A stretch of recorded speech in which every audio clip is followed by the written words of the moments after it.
Thank you. Nice to see you.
Mr. President,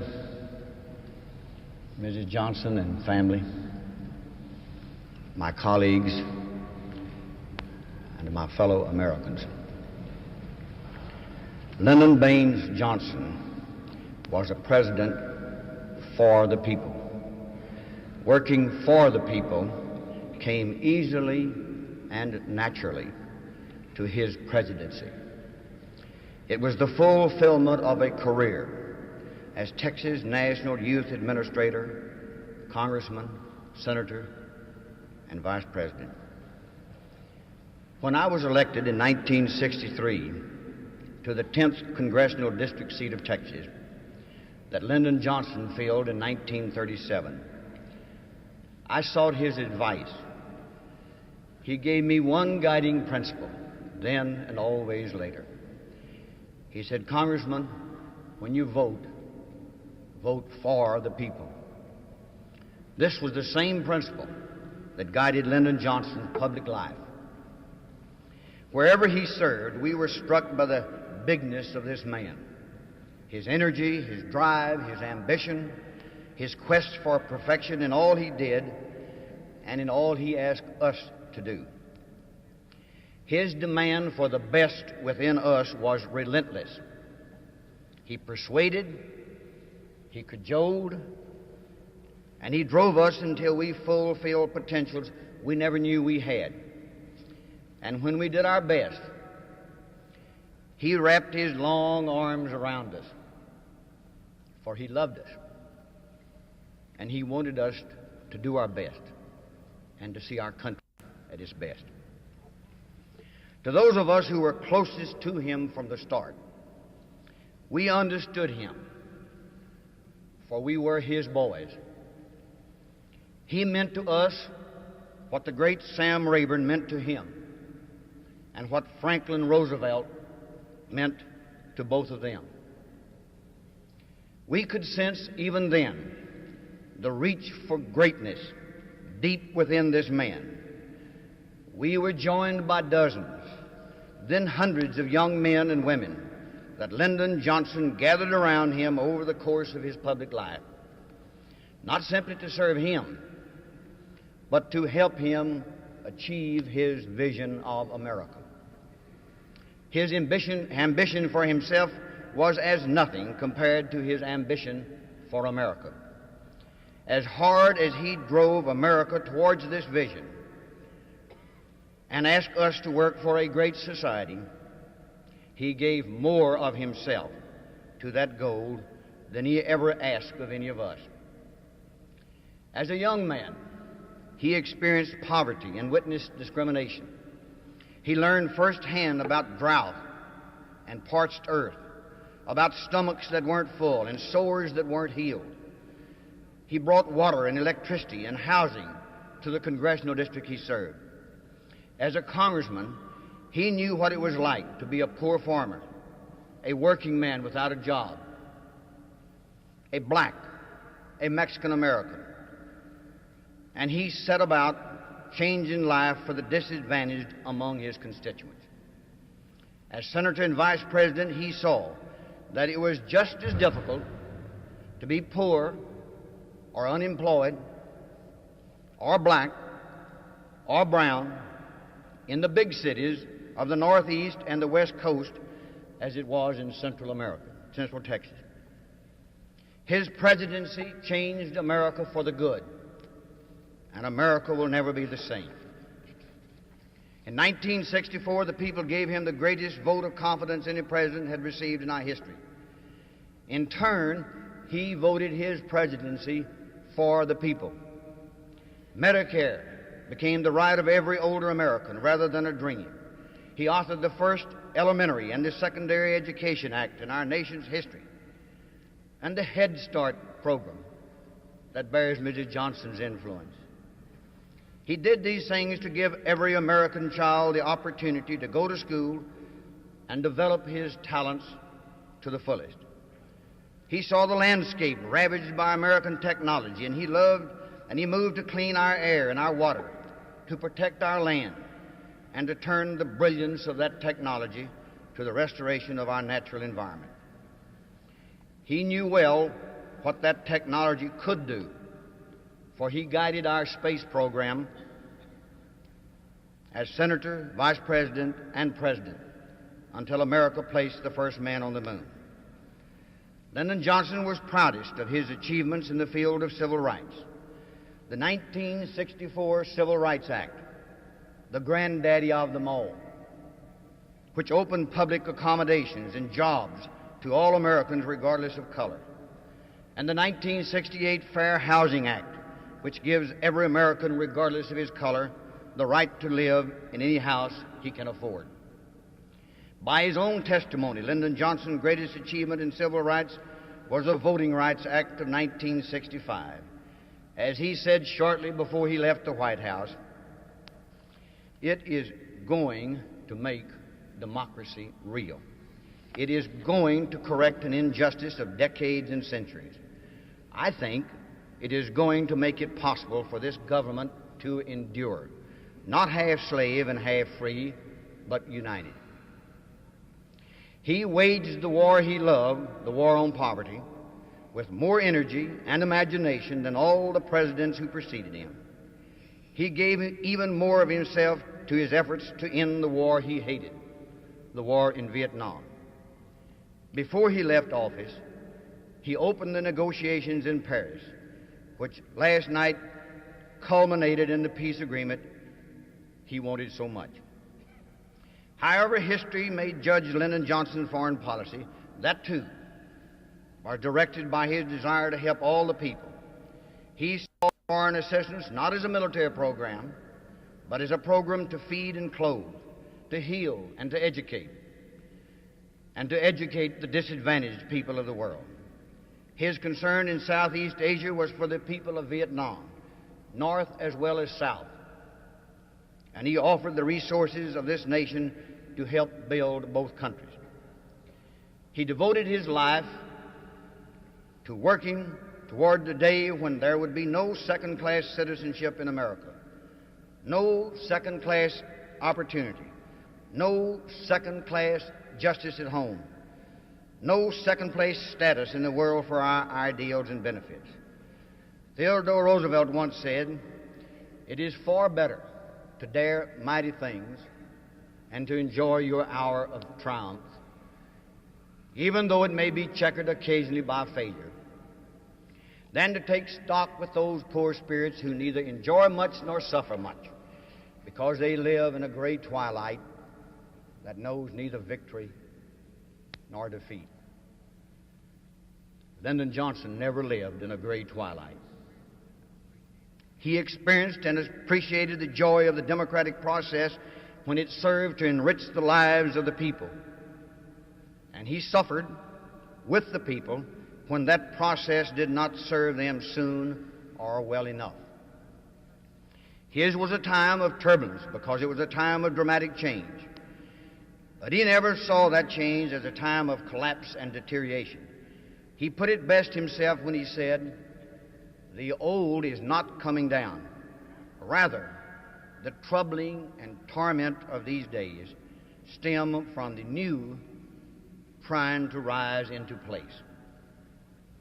His closest friend and his wisest advisor was his lovely wife. She inspired his concern for our environment. Most of all, Lady Bird Johnson understood her husband, and he understood her as few men and women dare hope to understand and love each other.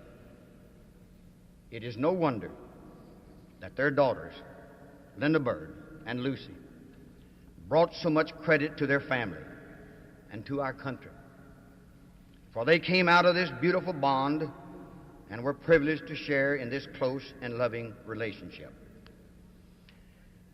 Lyndon Johnson was a president who came from the land, from the hill country of Texas, where sun and rain are the most precious values a man can tie to, and where God's will is seen and felt and gauged by the sky and the wind. It was from this land that Lyndon Johnson drew his strength. It was from his family that he rekindled the love he gave to his country. And it was from the potential he saw in these people that he drew his vision of America. And he knew as no other man that human dignity and economic justice were essential to our people to set them free to achieve that vision. This was a man who saw his purpose in life and lived his creed. Throughout my entire career, I have followed the personal philosophy that I am a free man, an American, a public servant, and a member of my party, and in that order. He all saw his presidency and his vision of America when he told the Congress and the nation in 1965, "I do not want to be the president who built empires or sought grandeur or extended dominion. I want to be the president who educated young children to the wonders of their world. I want to be the president who helped to feed the hungry and to prepare them to be taxpayers instead of tax eaters. I want to be the president who helped to end hatred among his fellow men and who promoted love among the people of all races and all regions and all parties. I want to be the president who helped to end the war among the brothers of this earth." And he did all of these things. Now, from his new vantage point, the president will rest in his beloved hill country, where he has told us his daddy before him said he too wanted to come home. Come home, where folks know when you're sick and they care when you die. 200 million Americans care, Mr. President. We care and we love you.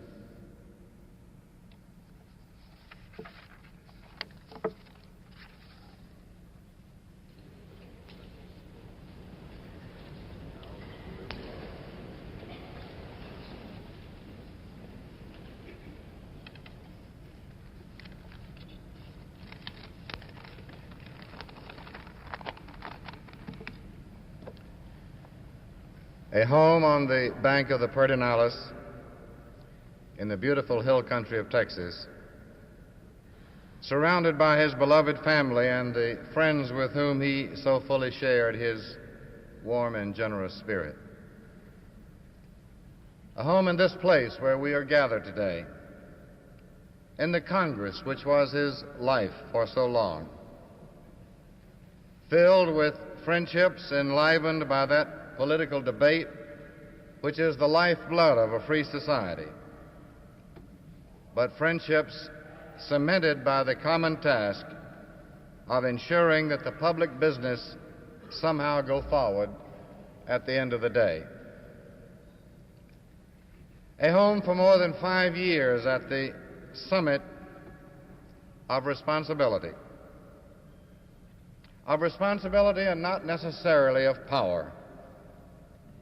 For he, as other presidents, understood that many expectations and demands were addressed to him which were beyond his constitutional reach, or indeed beyond the reach of our nation in a world community where we might persuade but cannot command. These were years of awesome burdens, but burdens lightened by the fine intelligence and the natural grace and the personal devotion of the First Lady, who was always at his side. And now he returns to the Pedernales, to a home among the immortals, that goodly company of men and women whom we shall forever cherish, because they were concerned about those matters which barred the path to our becoming what we have in us to become. More than 1,000 years ago, in a simpler and more robust age, perhaps we might have known him as Lyndon the Liberator, for he was determined to free our people in body, mind, and spirit. A few strokes of the brush cannot portray this man to whom we offer our affection and respect today. As for me, I would begin with his deep compassion for his fellow man, a compassion which was shared by the Congress and resulted in the most extraordinary legislative season in our history. Who can forget that remarkable evening of March 15, 1965, when President Johnson addressed a joint session of Congress on voting rights and other civil rights? It was perhaps his finest single message. You will remember that after recalling his days as a teacher of poor Mexican-American children back in 1928, he said, "It never even occurred to me in my fondest dreams that I might have the chance to help the sons and daughters of those students and to help people like them all over the country." And then, with eyes which bored into the conscience of all who heard him, he said, "But now I do have that chance, and I'll let you in on a secret. I mean to use it, and I hope you will use it with me." And then he went on to disclose in a very frank way what some of his deepest hopes were. And Congressman Pickle has already quoted those hopes. One may give these ideas any name or epithet one might choose. They did not evolve out of some empty intellectual exercise. They were not the product of shrewd political calculation. His colleagues knew them as a volcanic eruption from the innermost being of his soul, when the responsibility for leadership finally became his own. Many have said that Lyndon Johnson was demanding upon his colleagues and personal staff. Indeed, he was, and demanding upon the Congress and the American people and many a foreign leader as well. But he was most demanding upon himself and stubbornly resisted the admonitions of his associates to slow down. There was so much to do, and there was so little time in which to get it done. President Johnson sometimes deprecated his own background in foreign affairs. Actually, he brought great talents and a rich experience to this aspect of the presidency in November 1963. As Senate Majority Leader throughout much of the Eisenhower years, he was necessarily and deeply involved in the widest range of legislation affecting foreign and defense policy. When he became Vice President, President Kennedy asked him frequently to make foreign visits and consult with foreign leaders on matters of major importance, not merely a tourist visit. He absorbed briefings in a most expert fashion,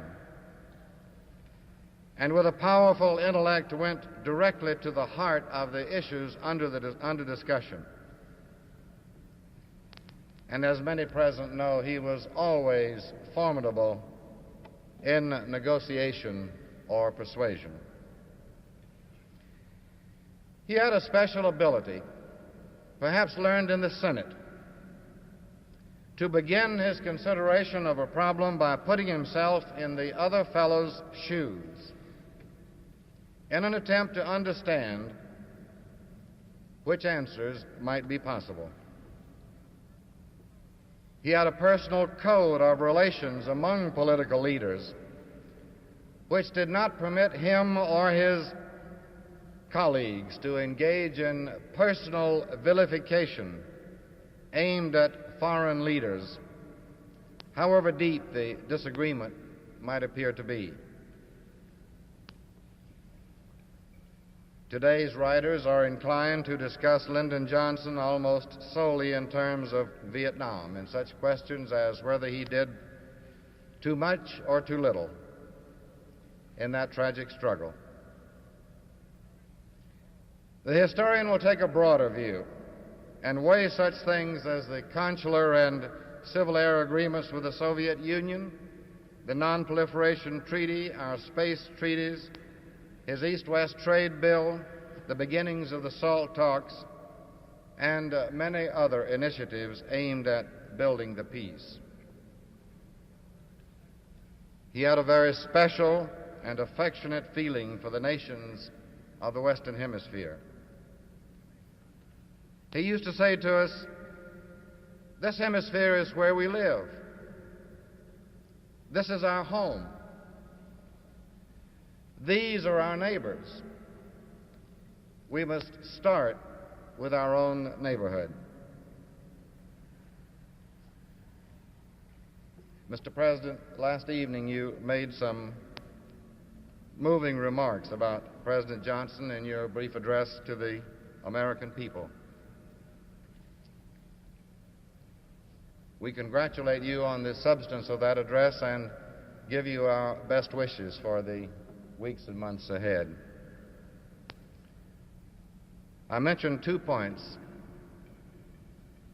which you made about Lyndon Johnson. That President Johnson was a man of peace and would have welcomed the peace which seems now to be opening up in Southeast Asia. How true.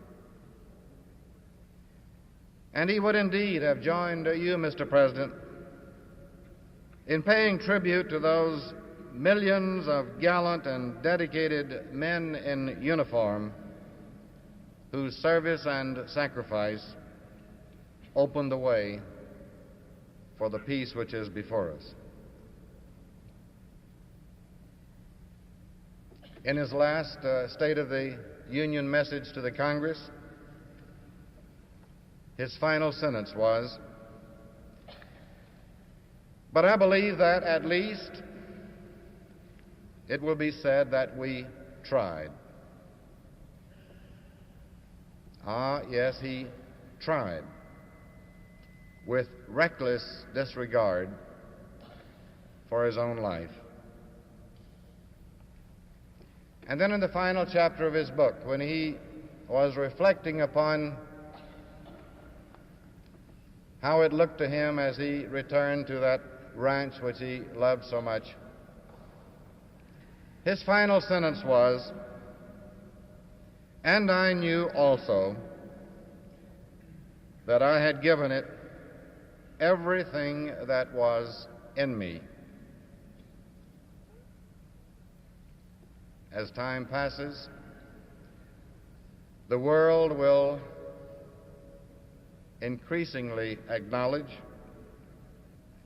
that the everything that was in him was a very great deal, and that men and women all over the earth are forever in his debt.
was that? Better go this way, otherwise.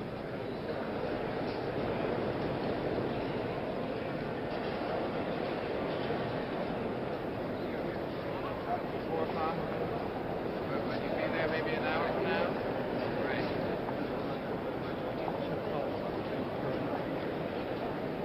Got a phone back. No, I got CBS